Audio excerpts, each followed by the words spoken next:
Salve você antenado aqui no canal, meu nome é Lineker Biondi e eu vou levar você para pertinho de todas as informações do Vasco nessa quinta-feira. E olha só, hein, quinta-feira após jogo aqui em Arequipa, no Peru.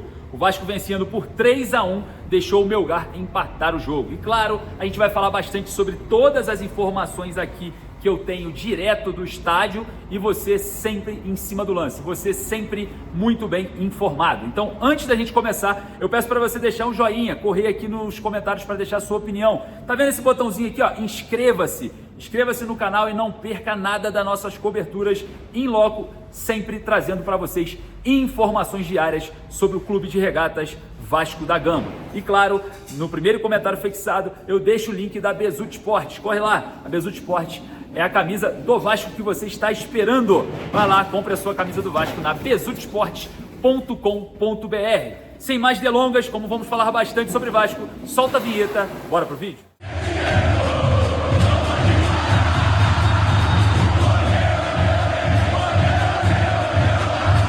Aqui em Arequipa, no Peru, o Vasco vencendo por 3-1, rapaz, vou falar para você, isso vai virar polêmica. O técnico Fábio Carille recuou muito a equipe e o Vasco levou o empate 3-3. Termina aqui esse jogo 3-3, eu vou trazer você com muita informação aqui direto de Arequipa, cobertura da Copa Sul-Americana. Você não perde nada, tudo em cima do lance.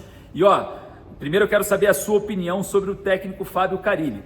Vai lá nos comentários, mande o seu recado, é você quem manda aqui no canal, então corre lá, deixe o seu comentário, que a gente vai falar bastante sobre esse jogo que o Vasco começou muito bem com um golaço do Felipe Coutinho, né? Os jornalistas que estavam comigo aqui do Peru, aqui de Arequipa, falando sobre um gol de Premier League, um gol de Liga dos Campeões que fez Felipe Coutinho aqui em Arequipa, no estádio La Unsa, né, onde foi a partida entre Melgar e Vasco. Olha, a informação que eu tenho é que os jogadores sentiram ali a altitude, precisaram ali de auxílio de oxigênio e claro, né, a gente falando um pouco sobre essa questão de altitude, 2.300 metros mais ou menos, né, aproximadamente 2.300 metros, a gente observa que o Vasco conseguiu suportar bem até certo ponto.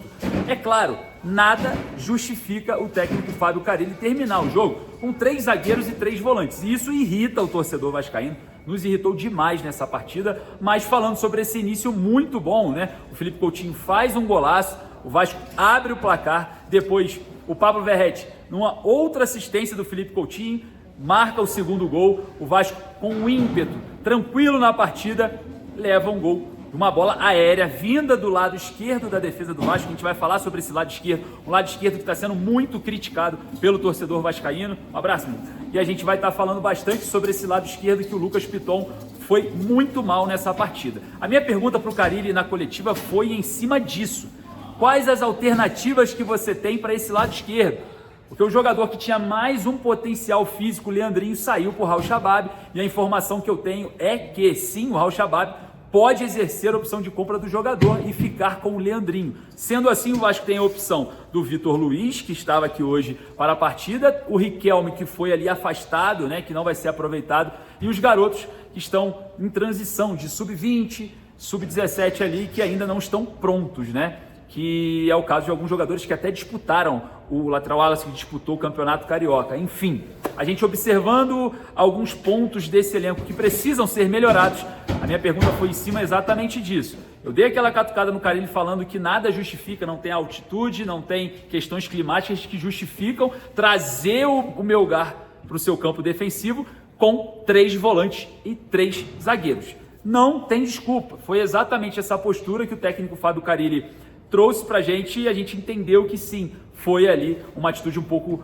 covarde, vamos dizer, conservadora, caso o Vasco consiga êxito no jogo contra o Lanús e contra o Puerto Cabello em São Januário pela Copa Sul-Americana. Acaba que se vencer esses 2 jogos, esse resultado aqui, o empate fora de casa contra o Melgar, passa a ser um resultado bom. Porém, tem que fazer o dever de casa.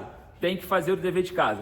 A informação que eu tenho aqui também sobre o Marcelo Santana, né, que sim, a janela doméstica que vai até o dia 11 de abril, porém, talvez não seja aproveitada pelo Vasco. O técnico Fábio Carille também fala que está satisfeito com as peças que ele tem. Na minha opinião, falta um centroavante, falta um lateral esquerdo. No caso da falta do Verratti, a gente tem ali uma situação que pode ser prejudicial, porque o Ryan é um garoto que pode ser vendido na janela do meio do ano e aí ficaremos sem opção, buscaremos no mercado de uma forma urgente, o jogador vai chegar, não vai conseguir se adaptar, enfim. Parece que o técnico Fábio Carille e a diretoria do Vasco não se preocupa com isso no momento. Porém, é algo que sim, precisa ser enfatizado e nós precisamos nos preocupar. Enfim, partida difícil contra o Melgar, jogadores sentindo, né, a questão ali da falta de oxigênio. Vamos apurar aqui os atletas que sentiram isso, óbvio. A gente tem algumas informações preliminares, mas a gente precisa também enfatizar que o Vasco é uma equipe de um alto investimento se for comparado ao Melgar. É claro, jogando fora de casa, uma questão um pouco mais difícil também, porque o Melgar vem em uma fase muito boa, é líder do campeonato peruano, mas o Vasco poderia ter um pouco mais. As circunstâncias do jogo fez com que o torcedor sentisse um gosto amargo e quase levou a virada também. Eu acho que isso irrita mais o torcedor vascaíno. E olha só, perguntei para o Marcelo Santana sobre o atacante Matheus Moraes, perguntei para o Marcelo Santana sobre o clássico contra o Flamengo, se vai ser no Maracanã ou se vai ser em São Januário, se já tem resposta, eu vou trazer aqui para vocês. E claro, perguntei para o Marcelo Santana também sobre uma avaliação, né, da partida feita pelo Vasco aqui em Arequipa na Copa Sul-Americana, na estreia da Copa Sul-Americana. Bom, a minha avaliação é que dava para esperar um pouco mais do Vasco nesse jogo, vencendo principalmente por 3-1 e uma postura um pouco covarde, retornando ali mais uma vez essa fama do Fábio Carille, que na minha opinião, no primeiro do jogo contra o Santos no Brasileirão, já teria tirado esse rótulo, porque ele foi ofensivo em muitos momentos, mas aqui deixar de jogar, né?